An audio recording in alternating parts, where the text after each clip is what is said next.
नमस्कार, news 18 special देख रहे हैं आप। मैं हूं शुभे मिश्रा, आपके साथ बुलेटिन की शुरुआत करेंगे बड़ी खबर के साथ। सियासी गलियारे से बहुत बड़ी खबर आपको बता दें, तेजस्वी के चैम्बर में शिक्षा मंत्री चंद्रशेखर से बातचीत हो रही है। तेजस्वी से बात कर रहे हैं शिक्षा मंत्री चंद्रशेखर, बंद कमरे में दोनों की बातचीत हो रही है। शिक्षा विभाग के विवादों पर चर्चा की जा रही है। सूत्रों के हवाले से ये बड़ी जानकारी आपको दे रहे हैं। शिक्षा मंत्री तेजस्वी को सफाई दे रहे हैं, सरकार की फजीहत से नाराजगी है और इसी को लेकर शिक्षा मंत्री से बातचीत चल रही है। शिक्षा विभाग के विवाद से सरकार की फजीहत हुई थी और इसी को लेकर तेजस्वी यादव ने कल भी नसीहत दिया था कि आप बयानों से बचें, जगह जगह पर जाएं, लोगों से बातचीत करें, शिक्षा व्यवस्था में जो कुछ भी कमी है उसमें सुधार लाने की कोशिश करें, ना कि बेफिजूल की बयानबाजी करें। इस बात की चर्चा, इस बात की नसीहत तेजस्वी यादव ने कल भी दी थी और आज एक बार फिर से शिक्षा मंत्री चंद्रशेखर सिंह से उनकी बंद कमरे में बातचीत हो रही है। बंद कमरे में दोनों ही एक साथ बैठे हुए हैं, बातचीत कर रहे हैं। शिक्षा विभाग के विवाद पर चर्चा हुई है। हाल ही में के पाठक के साथ जो विवाद हुआ उसको लेकर चर्चाएं जोरों पर हो रही थी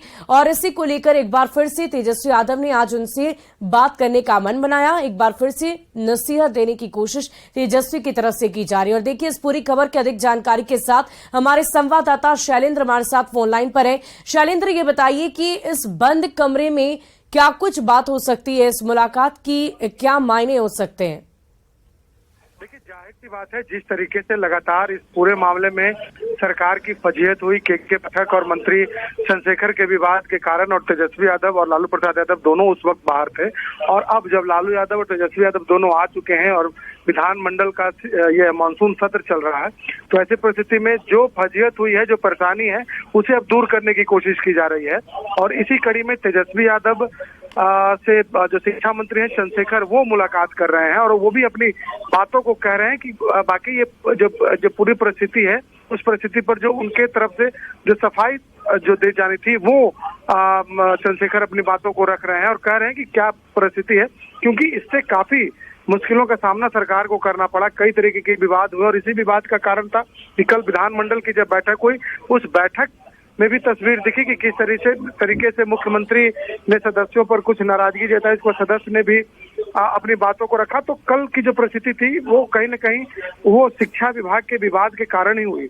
और अभी तेजस्वी यादव से मिलने के लिए भूमि राजस्व मंत्री आलोक मेहता भी पहुंचे हैं। आलोक मेहता के विभाग का भी मामला है, क्योंकि जो जून के महीने में जो ट्रांसफर पोस्टिंग होता है उसमें भी उनके विभाग का भी जो फाइल है वो लौटा था।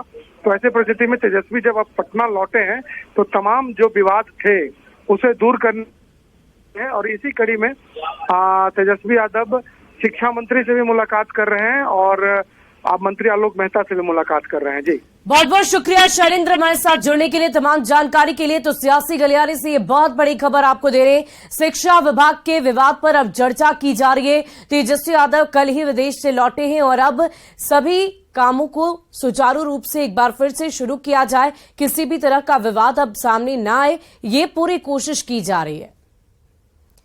और शिक्षकों के मामले को लेकर बिहार विधान परिषद में हंगामा हुआ है। जेडीयू एमएलसी संजीव सिंह शिक्षकों के समर्थन में उतरे हैं। शिक्षकों की मांग सरकार को माननी चाहिए। संजीव सिंह, शिक्षक को राज्य कर्मी का दर्जा देना चाहिए, ये संजीव सिंह का कहना है। शिक्षकों की गिरफ्तारी सरकार का एक गलत तरीका है, सरकार को शिक्षकों को गिरफ्तार नहीं करना चाहिए। शिक्षकों के सवाल पर बीजेपी घड़ियाली आंसू बहा रही है। और इस पूरी खबर की अधिक जानकारी के साथ संवाददाता रवि एस नारायण हमारे साथ फोन लाइन पर है। रवि, ये बताइए कि ये सरकार को शिक्षकों की बात माननी चाहिए, इस बात की चर्चा खुद संजीव सिंह कर रहे हैं जो जेडीयू से हैं, क्या मायने हैं इनकी बातों का? जी बिल्कुल, देखिए, विधान परिषद की जो पूरी कार्रवाई आज चलनी थी, पहली पाली जो है वो अगले 10 मिनट ही चली और मामला रहा यह शिक्षकों का। जैसे ही विधान परिषद की कार्रवाई शुरू हुई, शिक्षकों के मामले को लेकर जैसे सुबह से गिरफ्तारियां हो रही हैं, इसे लेकर के बीजेपी ने हो हंगामा किया। उसके बाद सदन जो है वो 2:30 बजे के लिए स्थगित कर दी गई। बीजेपी सवाल तो खड़े कर ही रही है, लेकिन जदयू के जो एमएलसी हैं संजीव सिंह, जो शिक्षक क्षेत्र से आते हैं, उन्होंने खुलकर शिक्षकों के पक्ष में उतरा है और समर्थन किया है। उनका कहना है कि सरकार गिरफ्तार कर रही है, कहीं गिरफ्तारी हुई तो गिरफ्तारी नहीं होनी चाहिए, शिक्षकों की मांग को सुना जाना चाहिए और जो राज्यकर्मी का दर्जा देने की जो मांग कर रहे हैं उसे सरकार को मानना चाहिए। उनका कहना था कि जो सरकार है सदन में ये भी बातें उठ करके आई कि मुख्यमंत्री नीतीश कुमार ने खुद कहा है कि शिक्षक के जो भी प्रतिनिधि हैं उनसे नीतीश कुमार जो है वो मिलेंगे और जल्दी ही मिलकर के उनकी बातों पर चर्चा करेंगे। संजीव सिंह ने कहा कि पहले भी सरकार ने शिक्षकों को बहुत कुछ दिया है, उम्मीद है कि आगे भी शिक्षकों को यही सरकार देगी, लेकिन गिरफ्तारी की जा रही है वो कहीं से जायज नहीं है। जी बहुत बहुत शुक्रिया रवि, हमारे साथ जुड़ने के लिए, तमाम जानकारी के लिए। तो शिक्षकों के समर्थन में जेडीयू एमएलसी उतर आए हैं। उनका कहना है कि शिक्षकों की गिरफ्तारी नहीं की जाए।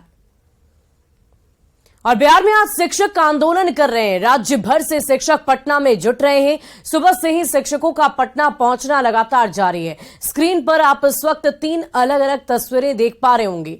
पहली तस्वीर शिक्षक नेताओं को हिरासत में लेने की है।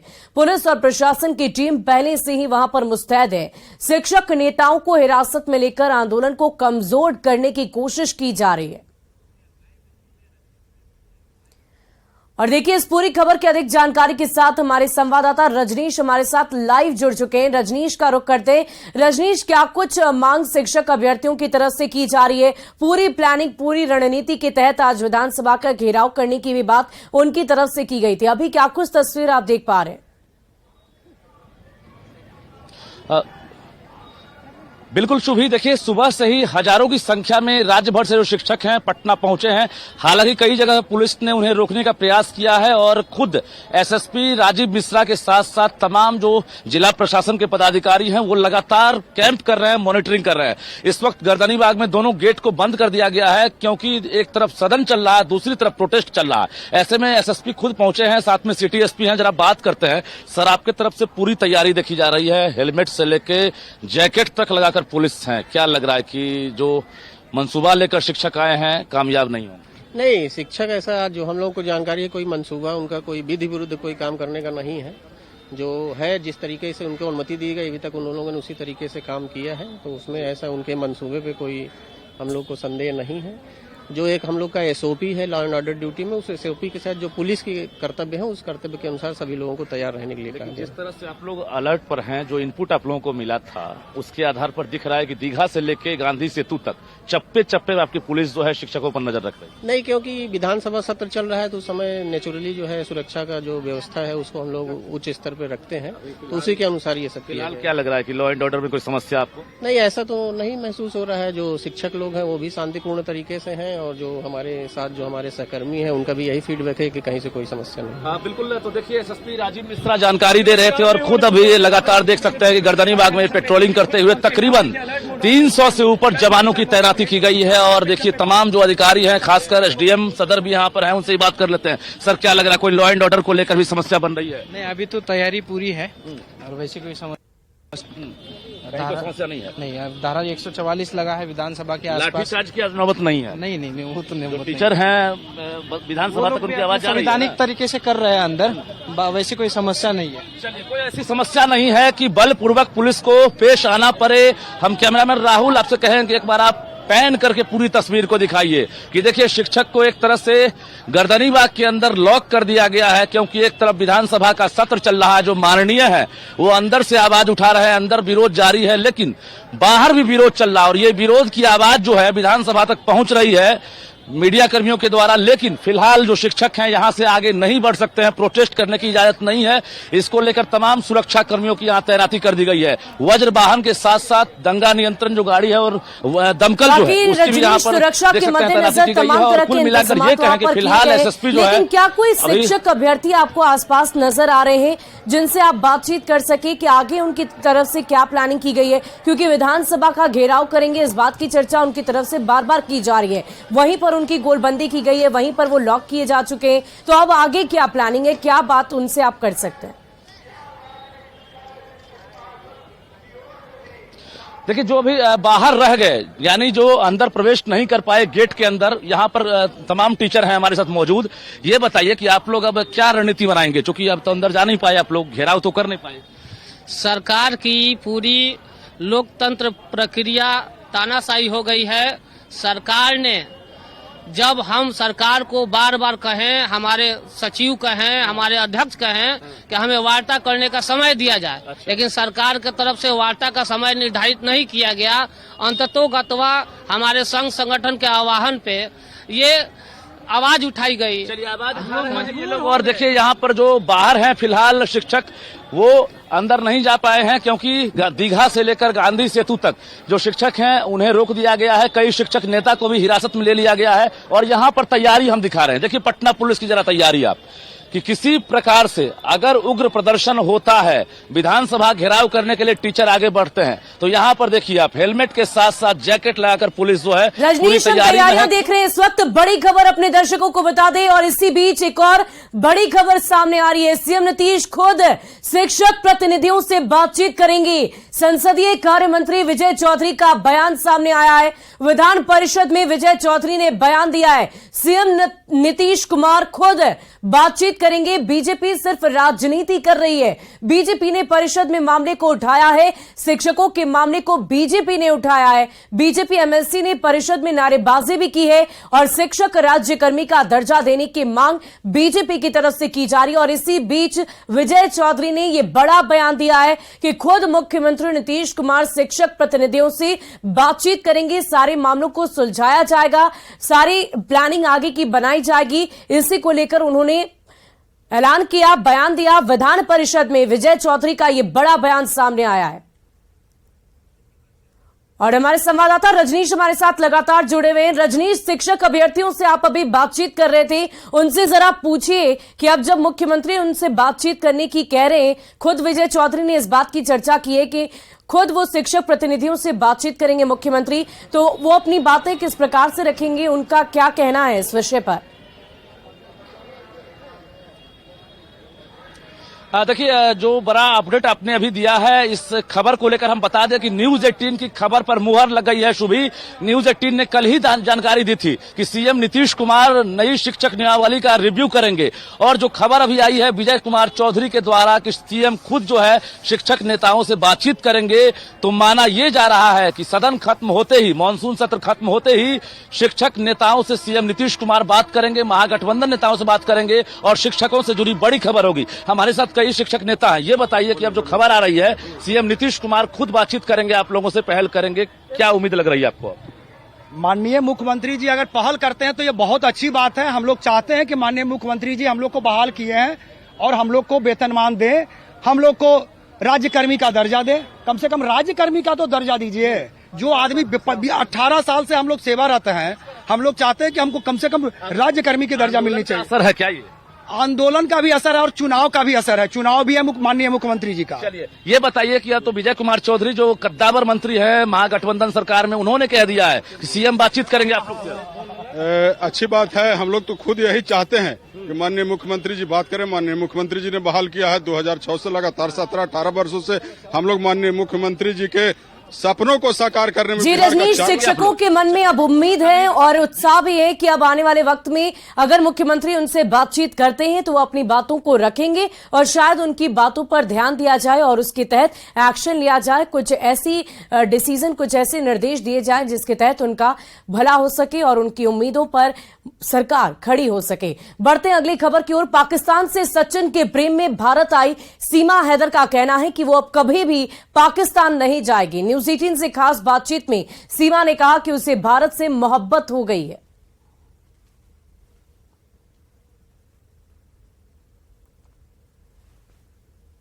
आज भी हर मुस्लिम तरीका चला जाता है, ये मानने से इनकार कर रहे हैं क्योंकि मैं भारत में हूँ और हिंदू के साथ बैठी हूँ, तो इसलिए इनको थोड़ा ज्यादा वो लग रहा है और मैं इंटरनेट पे वायरल हो रही हूँ, तो इनको ये जो कह रहे हैं गैरत का मसला तो यही बन रहा है, इसलिए ये मानने से इनकार कर रहे हैं।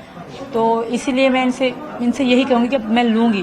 चलो वो डिवोर्स नहीं मानते, मेरे पति तो है नहीं, ये वो डिवोर्स नहीं मान रहे, दोबारा भी लूंगी। और इसका ये मतलब मैं पाकिस्तान तो कभी भी नहीं जाऊंगी, हैदर के साथ मैं कभी भी नहीं रहूंगी। मैम ये एक क्रिमिनल है, जिस तरह आपको इनकी लैंग्वेज से नहीं लग रहा, मेरे साथ भी इस तरह ही बात करते थे, गाली गलौज देके। कोई भी बात होती थी चिल्लाना, गाली गलौज देना, खानदान की धमकी देना। अब ये मुझे जो मेरी बहनें हैं उनके बारे में धमकी दे रहे थे कि तुम्हारी जो नस्लें हैं वो भी तबाह हो जाएंगी। और वहाँ तो सुना आपने सीमा हैदर, वो खुद कह रही हैं कि वो वापस पाकिस्तान कभी नहीं जाएगी। उनके पति के द्वारा उन्हें प्रताड़ित किया जाता है और अब जब वो इंटरनेट पर, सोशल मीडिया पर वायरल हो रही है, उनकी बातें वायरल हो रही है, तो उनको पति को को काफी तरह की दिक्कतें हो रही है, इस बात की चर्चा उनकी तरफ से की गई। उनका कहना है कि उन्हें हिंदुस्तान से, इस कौम से मोहब्बत है, यहाँ के लोगों से मोहब्बत है और इसीलिए वो पाकिस्तान अब वापस नहीं जाएंगी।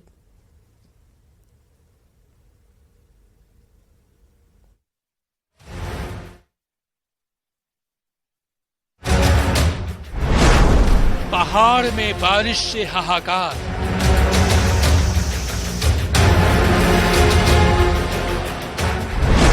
हिमाचल में जल प्रलय ने भरी हुंकार,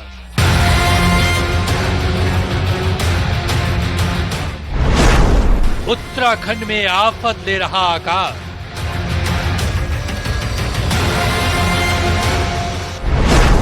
तबाही मचा रही नदी नालों की धार,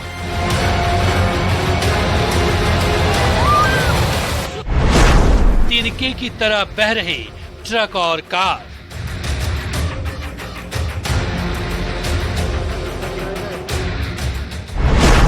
धंस रही जमीन, टूट रहे पहाड़,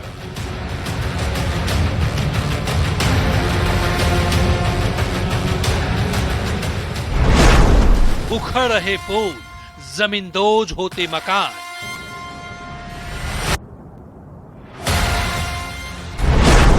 देवभूमि में मचा है त्राहिमाम।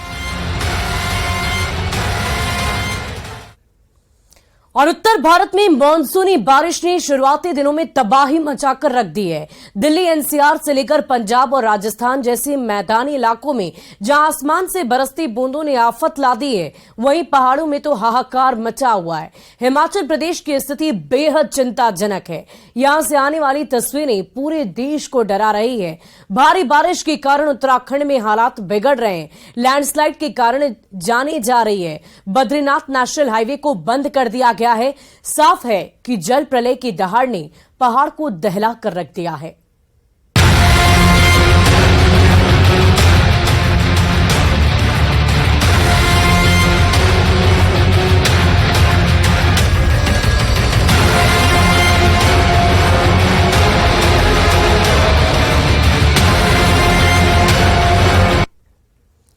और हिमाचल प्रदेश में मानसून की बारिश कहर बनकर बरपी है।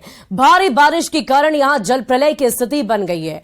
आसमान से बरसती आफत के कारण हिमाचल में जमीन धंस रही है, पहाड़ टूट रहे हैं, पुल और मकान जल के वेग में तिनके की तरह बह रहे हैं। तबाही का आलम यह है कि बारिश के कारण उपजे हालात की वजह से हिमाचल में अब तक 72 लोगों की मौत हो चुकी है। 100 के करीब लोग जख्मी हो गए, जबकि 8 का कुछ अता पता नहीं है। अनुमान है कि 3 से 4 हजार करोड़ की संपत्ति इस जल प्रलय में विलीन हो चुकी है।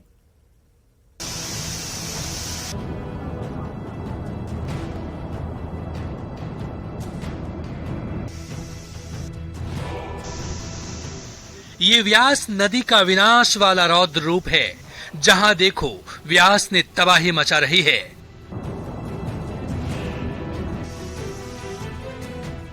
किनारे वाले तो रविवार को ही उखड़ गए थे, सोमवार को इस दरिया ने दूर तक तबाही मचाई। पहले ये तस्वीर देखिए, कैसे गांधीनगर इलाके में एक 2.5 मंजिला मकान धराशायी होकर नदी में समा गया। पास में दिखाई दे रहे कई और घरें भी दरक रही है। सब मान चुके हैं कि किनारे के बाकी घरों का हाल भी यही होना है।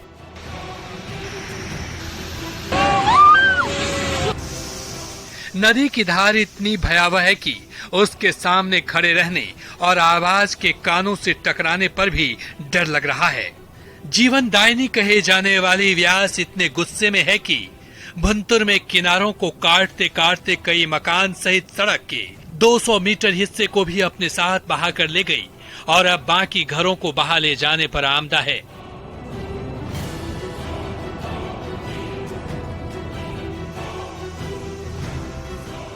व्यास नदी की इस धार में 4 इंसान भी बह गए, जिनका कहीं कोई पता नहीं चल पा रहा है। हालांकि सोमवार को नागबाई में जो 76 लोग बाढ़ के बीच फंस गए थे, रात भर चले रेस्क्यू ऑपरेशन के बाद उन्हें सुरक्षित निकाल लिया गया है।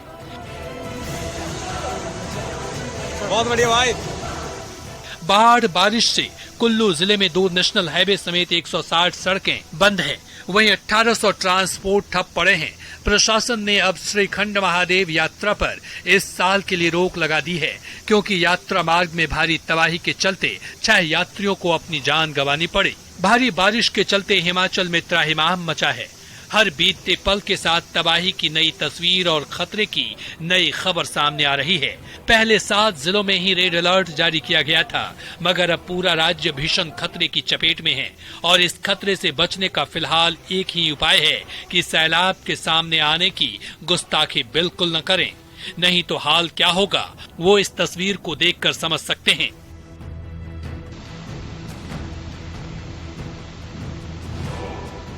ये नालागढ़ के बटौड़ी वाले इलाके के टिपरा गांव की तस्वीर है, जहां उफान मारता नाला सड़क के ऊपर से बह रहा है, मगर सड़क पर घुटने भर पानी देखकर ये युवक नाले की धार को समझने में चूक गया और खुद को पीछे खड़े 2 युवकों से ज्यादा हिम्मत वाला समझते हुए सड़क पार करने लगा। 2-4 कदम चलने के बाद ही नाले की धार से युवक के पांव उखड़ने लगे, तो एक जगह खड़ा होकर ताकत जुटाने लगा, मगर फिर पांव ऐसे उखड़े कि पहले नीचे गिरा और तेज धार में बह गया। हालांकि गनीमत कहिए कि रेस्क्यू टीम ने पीछा करते हुए युवक की जान बचा ली, मगर ये तस्वीर हर किसी के लिए सबक है।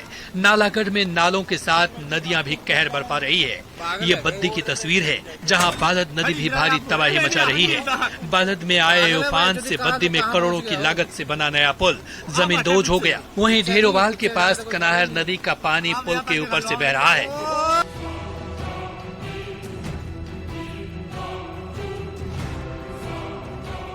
सोलन के परमाणु में ये बारिश वाला परमाणु बम है, जो जब फूटा तो सड़क और पुलों को तोड़ता हुआ सब कुछ बहाता चला गया। सब कुछ मतलब सब कुछ, क्या बाइक, क्या कार, क्या टेम्पो, क्या ट्रक, जो भी सामने आया बहता चला गया।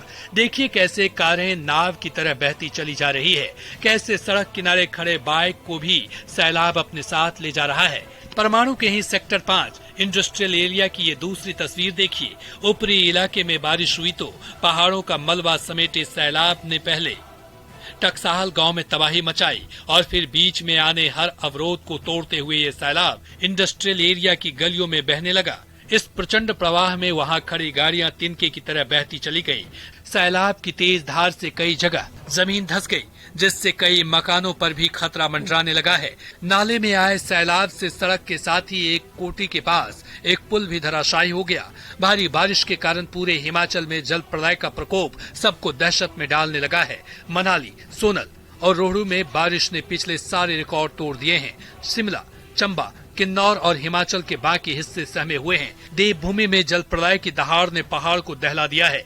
न्यूज 18 के लिए कुल्लू से तुलसी भारती, नालागढ़ से जगत सिंह बैंस और परमाणु से कृति कौशल की रिपोर्ट।